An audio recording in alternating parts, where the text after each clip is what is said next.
గొర్రె బర్రె కాదు, మాకు కావాల్సింది రాజ్యాధికారం కావాలని బీసీ చైతన్య వేదిక పిలుపునిచ్చింది. శుక్రవారం గుంటూరులోని ఎన్జీఓస్ కళ్యాణ మండపంలో సాహు మహారాజ్ 152వ జయంతి సందర్భంగా బీసీ చైతన్య వేదిక ఆధ్వర్యంలో మన పాట మన ఆట కార్యక్రమాన్ని నిర్వహించారు. ఈ సమావేశానికి ముఖ్య అతిథిగా విచ్చేసిన మాజీ DGP Andhra Pradesh Bahujan Samaj party coordinator Purnachandrarao మాట్లాడుతూ జనాభాలో 85% పైగా ఉన్న ఎస్సీ ఎస్టీ బీసీలకు రావాల్సిన రాజకీయ ఫలాలు 15% ఉన్న అగ్రవర్ణాలు అందిపుచ్చుకుంటున్నాయని ఆవేదన వ్యక్తం చేశారు. ఈ సందర్భంగా ఆంధ్రప్రదేశ్ జనాభా కులాల వారీగా వారి శాతాన్ని వివరిస్తూ ఏ కులం జనాభా ఎంత, ఏ కులానికి ఎన్ని రాజకీయ పదవులు వస్తున్నాయి అనేది గణాంకాలతో సహా వివరించారు. బహుజనుల్లో చైతన్యం రావాలని, ఆ విధంగా ప్రతి ఒక్కరూ కృషి చేయాలని పిలుపునిచ్చారు. వచ్చే ఎన్నికలలో బహుజనులు అంతా ఏకతాటిపైకి వచ్చి రాజ్యాధికారం దిశగా కృషి చేయాలని చెప్పారు. సోషల్ జస్టిస్ జాతీయ చైర్మన్ జీవి నారగోని మాట్లాడుతూ భారతదేశంలో మొట్టమొదటిసారిగా రిజర్వేషన్లో ప్రవేశపెట్టిన ఘనత సాహు మహారాజ్కి దక్కుతుందని చెప్పారు. జనాభా ప్రాతిపదికన అన్ని వర్గాలకు రిజర్వేషన్లో ఫలాలు అందాలని సాహు మహారాజ్ కృషి చేశారని చెప్పారు. గొర్రె బర్రె కాదు, మనకు కావాల్సిందే రాజ్యాధికారం కావాలని ఆయన పిలుపునిచ్చారు. బీసీ చైతన్య వేదిక అధ్యక్షులు వీరవల్లి శ్రీనివాస్ మాట్లాడుతూ వచ్చే స్థానిక సార్వత్రిక ఎన్నికలలో బీసీలు అంతా కలిసికట్టుగా పనిచేసే మనసత్తా సాటాలని చెప్పారు. ఆంధ్రప్రదేశ్ బహుజన్ సమాజ్ పార్టీ అధ్యక్షులు పరంజ్యోతి మాట్లాడుతూ బహుజనులకు రాజ్యాధికారం కావాలని, అప్పుడే వీరికి ఆత్మగౌరవం వస్తుందని చెప్పారు. బహుజనులకు రాజ్యాధికారం కారం క్యాన్సీరామ్, జ్యోతిరావు పులే, షాపు మహారాజ్ అంబేద్కర్ కలిసిన మార్గంలో నడవాలని, అందుకు మహిళలంతా ఏకం కావాలని చెప్పారు. ఈ కార్యక్రమానికి పివి రమణయ్య అధ్యక్షత వహించగా పలు బీసీ సంఘాల నాయకులు పాల్గొన్నారు. మనకి ఈ రోజు జరుగుతున్న అన్యాయాన్ని, ముఖ్యంగా రాజ్యాధికారం శాసనసభలో పార్లమెంట్లో మన ఓటర్ లేకపోవడం వల్ల మనకు అన్యాయం జరుగుతున్నటువంటి విషయాన్ని మనకి తెలియజేయడం జరిగింది. అయితే దానికోసం మనం ఒక సిద్ధాంతపరమైనటువంటి ఒక రాజకీయంగా ఆలోచన చేసి మన రాజ్యాధికారం కోసం మనం ముందుకు వెళ్ళాలి. మరి దానికోసం ఒక మంచి సిద్ధాంతం కావాలి, మందనేటువంటి ఒక సిద్ధాంతం కావాలి, దాన్ని అమలుపరిచే ఒక పార్టీ కావాలి. ఒక రాజకీయ పార్టీ లేకుండా రాజ్యాధికారం అనేటువంటిది రాదు. కాబట్టి ఈ బహుజన రాజకీయాల్లో ఉన్నటువంటి అందరం కూడా ఈ రోజున కాన్శ్యామ్ గారు చెప్పినటువంటి మార్గంలో భారతదేశంలో బహుజనులకు రాజ్యాధికారం సాధించుకునేటువంటిది ఒకే ఒక కర్తవ్యంగా మనం ముందుకెళ్లాల్సిన అవసరం ఉన్నది. దాంట్లో భాగంగా ఈ రోజున ఈ రాష్ట్రంలో, ఆంధ్ర రాష్ట్రంలో ఇందాక చాలా మంది మాట్లాడేటువంటి వాళ్ళు ఏం చేయాలనేటువంటి దానిలో చాలా స్పష్టత ఏర్పడింది. ఎవరు శత్రువు అనేటువంటి దాన్ని మనం ఈ రోజున గుర్తించారు. ఎవరు శత్రువు ఇలా పూర్ణచంద్ర గారు చాలా స్పష్టంగా చెప్పారు. ముస్లింల, క్రిస్టియన్సా, బీసీల, ఎస్సీల, ఎస్టీలు ఎవరు శత్రువు? బహుజనులకు శత్రువులు ఎవరో మనకి ఖచ్చితంగా తెలిసింది. ఈ రాష్ట్రం అటువంటి టీడీపీ, వైసీపీ పార్టీలు నడుపుతున్నటువంటి కమ్మ, రెడ్డి కులాలకు సంబంధించినటువంటి వాళ్ళు ఈ రోజున మన ఓట్లు వేసుకునే అధికారంలోకి వచ్చి మనల్ని నెగ్లెక్ట్ చేసి మనల్ని బానిసలుగా మారుతున్నారు. కాబట్టి వాళ్ళకు వ్యతిరేకంగా మనం రాజ్యాధికారం కోసం పోరాటం చేయటం మన ముందున్నటువంటి ఎజెండా. అంతకుమించి వేరే ఎజెండా లేదు. దానికోసం కలిసి వచ్చేటువంటి వాళ్ళందరూ కూడా ఈ రోజున కాన్శ్యామ్ గారి బహుజన రాజకీయ సిద్ధాంతం అదే ఏకైకటువంటి మార్గం. దీన్ని మహాత్మా జ్యోతిరావు ఫులే, ఆ తర్వాత కొనసాగించినటువంటి సాహు మహారాజ్, ఆ తర్వాత వారి ద్వారా వచ్చినటువంటి మరి బాబాసాహెబ్ అంబేద్కర్ యొక్క ఆలోచన, ఆచరణ విధానం ఇవన్నీ కూడా ముందుకు తీసుకొచ్చి కాన్శ్యామ్ గారు మన ముందున ఒక ప్రపోజల్ పెట్టారు. 80% ఉన్నటువంటి బహుజనులు, 15% ఉన్నటువంటి అగ్రకులాలు, వీరి మధ్య ఉన్నటువంటి రాజకీయ వైవిధ్యాన్ని మనం ఖచ్చితంగా ఎండగట్టి ఈ అధికారాన్ని మనం హస్తగతం చేసుకోవాలని చెప్పి మాట్లాడటం జరిగింది. కాబట్టి ఈ సిద్ధాంత పరంగా ఈ రాష్ట్రంలో ఎవరు దీనికి సరైనటువంటి నాయకులు? బహుజన సిద్ధాంతం ఈ రోజున మనం ఎజెండాలో తీసుకున్నప్పుడు నాయకులు ఎవరు? ఒకసారి గుర్తు చేసుకోండి, ఒకసారి చరిత్ర తీసుకోండి, భవిష్యత్తు కూడా ఆలోచన చేయండి. పిల్లి మెడలో గంట కట్టేది ఎవరు? ఈ రోజున శత్రువుని కరెక్ట్ గా చూపించి శత్రువు వ్యతిరేకంగా మనం ఉద్యమించాలా, రాజకీయ అధికారాన్ని సాధించాలా అని చెప్పలేటువంటి శక్తి, దమ్మున నాయకుడు ఎవరు? ఖచ్చితంగా ఈ రోజున ఈ రాష్ట్రంలో కమ్మ, రెడ్డి ఈ కులాలు చేస్తున్నటువంటి, వాళ్ళ రాజకీయాలు చేస్తున్నటువంటి, ఆ పార్టీలు చేస్తున్నటువంటి ఏదైతే మోసపూరిత రాజకీయాలు ఉన్నాయో వాటిని బయటపెట్టినటువంటి ఏకైక నాయకుడు ఈ రోజున డాక్టర్ పవన్ చంద్రబాబు అని చెప్పి చెప్పగలుగుతాను. కులాల లెక్కలు బయటకు తీశాడు, ఎమ్మెల్యే లెక్కలు బయటకు తీశాడు, కాన్స్టిట్యూషన్ గారి సిద్ధాంతం ఈరోజు మార్గంలో ఉన్నాడు. మరి ఈ మార్గంలో నిలవడానికి కమ్మ రెడ్డి అనేటువంటి 2 కులాల పేర్లు స్టేజ్ మీద చెప్పడానికి భయపడేటువంటి నాయకులు ఈ రోజుల్లో ఛాలెంజ్ గా తీసుకొని మన శత్రువులను డిక్లేర్ చేసి వారు డిక్లేర్ చేసినటువంటి పూర్ణచంద్ర గారి నాయకత్వం ఈ రోజున all India Bahujan Samaj party తరఫున అందరూ కూడా మేము ముందుకు వెళ్తున్నాం. కాబట్టి ఈ వేదిక అనేటువంటి బీసీ చైతన్య వేదిక అనేటువంటి అందరికీ ఈ బహుజన రాజకీయాల్లో పెట్టిన అందరూ కూడా వేదిక కావాలి. దీని ద్వారా బహుజనులందరం కూడా బహుజన రాజకీయాల్లో అందరం కూడా ముందుకు రావాలి. కాబట్టి దానికోసం ఏకైక ఎజెండా పెట్టుకొని రాబోయే ఎన్నికలు మనందరూ కూడా ఈ బీసీలకు ప్రధానంగా అన్యాయం చేస్తున్న బీసీలకు ప్రధానంగా బీసీ చైతన్య వేదిక బీసీ చైతన్యం చేయడం ఎలా చైతన్యం అది రాజకీయ అధికారం లేకపోవడం వల్ల నష్టం ఉంది. ఈ రోజున మనం ఇంకా ఏదో మాకు రిజర్వేషన్ ఇవ్వండి, రాజకీయ రిజర్వేషన్ ఇవ్వండి, ఆ రిజర్వేషన్ ఇవ్వండి, ఈ రిజర్వేషన్ అడుగుతున్నాం. ఎన్ని దశాబ్దాలు అడుగుతాం, ఎన్ని సంవత్సరాలు అడుగుతాం, ఎన్ని ఎలక్షన్లు అడుగుతున్నాం కాదు. మీరు ఇవ్వాలనేటువంటి విషయం మాకు అర్థమవుతుంది. కాబట్టి రాబోయే ఎన్నికల్లో మీ కుర్చీలు రాకుండా మేము అధికారంలోకి వస్తాం, అప్పుడు మాత్రమే మా సమస్యలు పరిష్కరించుకుంటాం, మా వాటా మేము తీసుకుంటాం ఉద్దేశంతో ఈ ఉద్యమాన్ని మనం ముందుకు నడపాలని చెప్పి సందర్భంగా తెలియజేస్తూ నాకు అవకాశం ఇచ్చినటువంటి ధన్యవాదాలు మూస్తున్నాను. Thank you. జయపూలే. స్వాతంత్రం పూర్వం ఈ యొక్క సామాజిక తత్వవేత్తలు ఎవరైతే ఉన్నారో వీళ్ళంతా కూడా ఆత్మగౌరవ పోరాటం, సామాజిక న్యాయ పోరాటం. ఏమిటి సామాజిక న్యాయం? బీసీ, ఎస్సీ, ఎస్టీ, ముస్లిం మైనార్టీలు 80% ఉంటే మైనార్టీ ప్రజలు 1-2 కులాలు మాత్రమే రాజ్యాధికారం చెలాయిస్తున్నాయి. వాళ్ళు ఇచ్చేవాళ్ళు, మనం పుచ్చుకునేవాళ్ళు.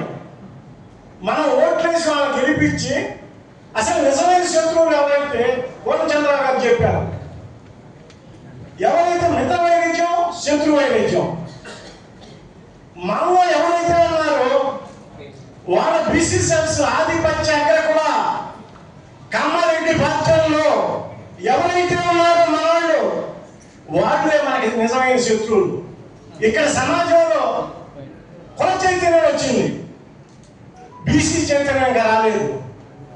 కుల చైతన్యం వచ్చినప్పుడు ఈ కులాన్ని ప్రలోభ పెట్టి మొత్తంగా తాకట్టు పెడతా ఉన్నారు ఈ కుల పెద్ద మనుషులు, ఈ ఆధిపత్య కుల రాజకీయ పార్టీలకి. ఇది మనం గమనించాలి. ఇప్పుడు పూర్ణచంద్రరావు గారు చెప్పిందంటే మన ఆట మన పాట, మన ఆట మనం ఆడుకోవాలి, మన పాట మనం పాడుకోవాలి.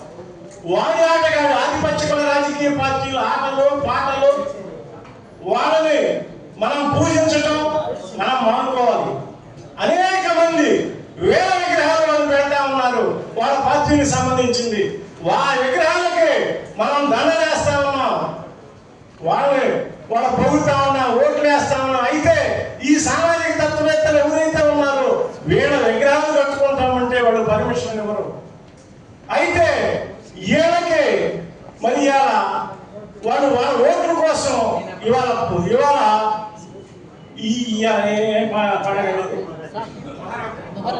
మొహరం పండుగకి ముస్లింస్ ఓట్ల కోసం మతం పేర ముస్లింస్ ని నశించేటట్టు చేస్తా ఉన్నారు. అయితే ఓట్ల కోసం మొహరానికి పబ్లిక్ సెలవులు ఇచ్చాడు, మోసం చేస్తా ఉన్నారు.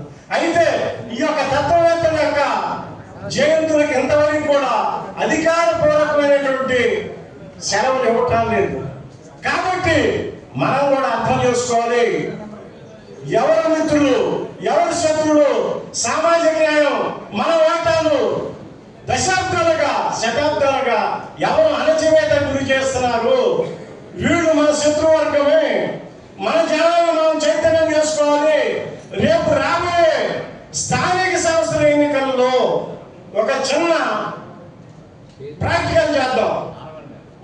ఈ రాష్ట్రంలో మనకి శత్రువు అంటే రెడ్డి కమ్మ అని ధైర్యంగా చెప్పగల దమ్ము, ఆ ధైర్యం, ఆ కలేజ, ఆ శక్తి, ఆ యుక్తి ఉన్న ఒకే ఒక వ్యక్తి పూర్ణచంద్రరావు గారు.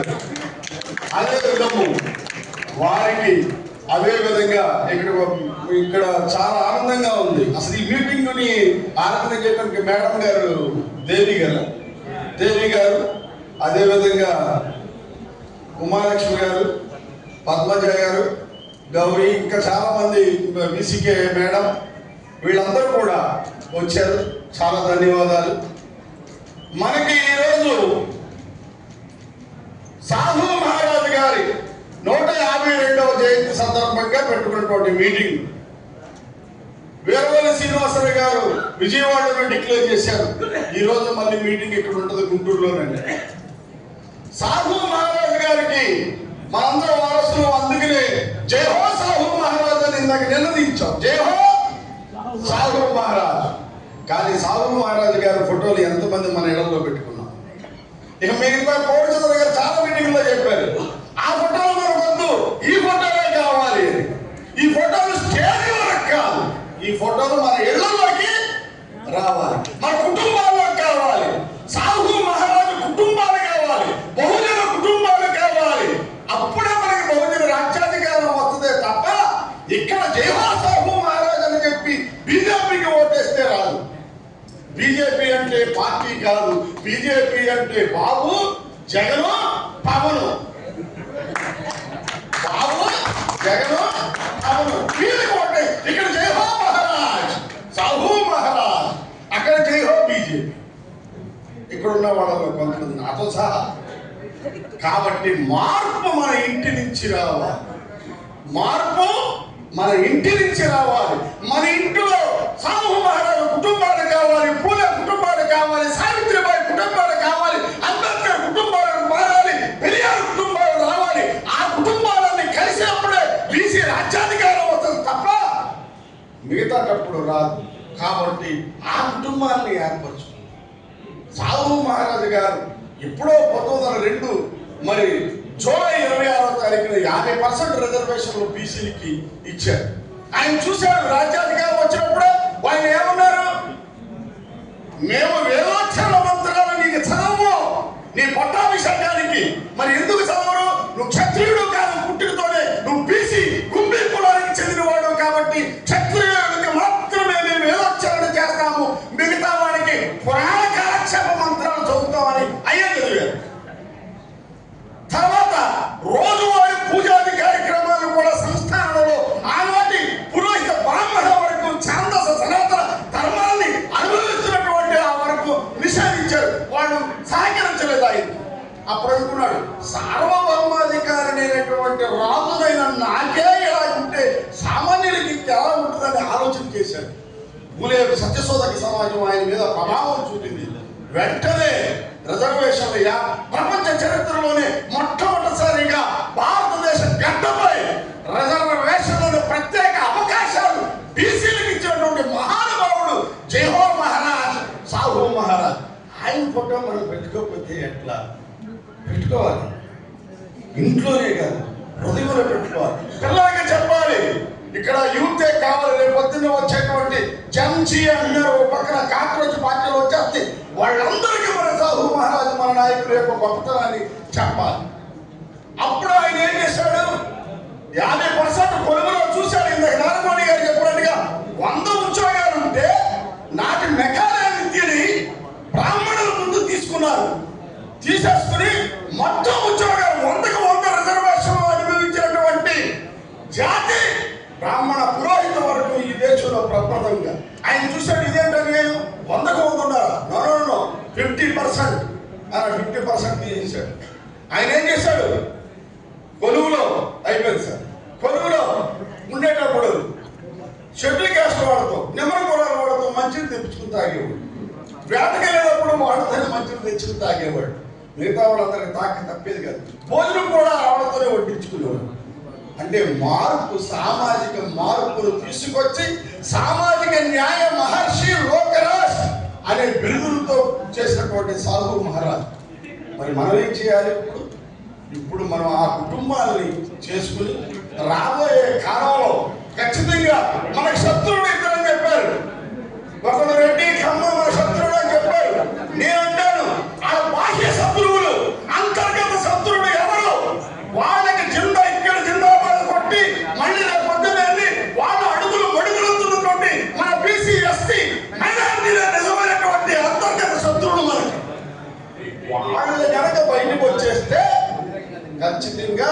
మనకి విజయం లభిస్తుంది. కాబట్టి రాబోయే కాలంలో బీసీలు అందరూ కలిసి అన్ని కులాలు కలిసి మరి ఇప్పుడు ఒక కదలిక వచ్చింది. ఈ వయసులో రమణి గారి వయసులో మరి ఆయన వచ్చారంటే ఆ కదలిక వచ్చింది. సో ఖచ్చితంగా రాబోయే కాలంలో పూర్ణచంద్రరావు గారి నాయకత్వంలో ఈ రాష్ట్రంలో బీసీ ముఖ్యమంత్రిని చేసే వరకు ఈ బీసీ చైతన్య వేదిక మండలానికి, నియోజకవర్గ స్థాయికి, జిల్లా స్థాయికి, తర్వాత రాష్ట్ర స్థాయికి అన్ని నియోజకవర్గాల్లో చేసి చైతన్యం తీసుకొస్తే రాబోయే కాలంలో వచ్చేది బహుజన రాజ్యాధికారం అని చెబుతూ ఈ అవకాశం ఇచ్చినటువంటి మీ అందరికీ ధన్యవాదాలు తెలియజేసుకుంటూ జై భీమ్. ఏర్పాటు చేయడం జరిగింది. ఈ కార్యక్రమం ముఖ్య ఉద్దేశం ఏంటంటే బహుజనులంతా ఒక తాటిపైకి తీసుకొచ్చి 2029లో బహుజన రాజ్యాధికారం వైపు దిశగా పయనించాలనే ఉద్దేశంతో ఈ కార్యక్రమం మనం ఏర్పాటు చేసి మొన్న విజయవాడలో ఏర్పాటు చేస్తాం. అదేవిధంగా ఈ రోజు కూడా ఇక్కడ కూడా ఏర్పాటు చేస్తాం. ఈ కార్యక్రమం ఏర్పాటు చేయడానికి ఇక్కడికి వచ్చిన వారు ప్రత్యక్షంగా కొంతమంది ఉంటే, రాని వాళ్ళు కూడా ఎంతో మంది మనకి అన్ని రకాలుగా కూడా సహకరించి ఈ ఉద్యమాన్ని ముందుకు తీసుకెళ్ళడానికి ఎంతో కృషి చేస్తున్నారు. అదేవిధంగా